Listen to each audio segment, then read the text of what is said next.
من قهرمانت نیستم، از داستان جا ماندم، مثل اتاق روبرو در خویش تنها مانده ام. من قهرمانت نیستم، از داستان جا ماندم، مثل اتاق روبرو در خویش تنها مانده ام.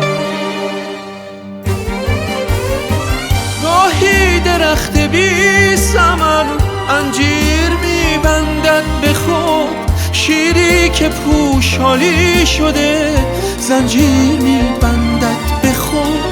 مجنون شهر ما چرا افسانه سازی میکند؟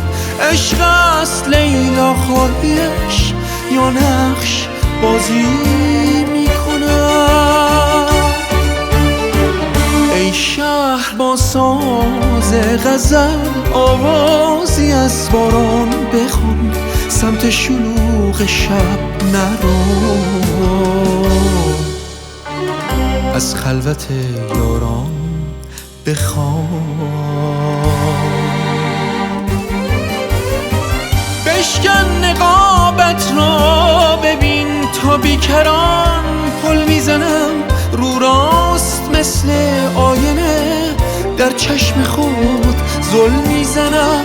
حالا به نام آبها قدری زلال و ساده‌ام، حالا برای دیدن لبخندها آماده ام. بگذار نبض لحظه ها در زندگی جاری شود، حیف است فصل تازه این قصه تکراری شود.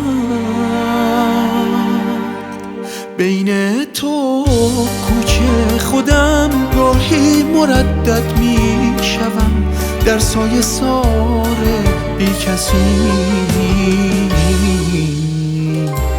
از کوچه ها رد می شوم.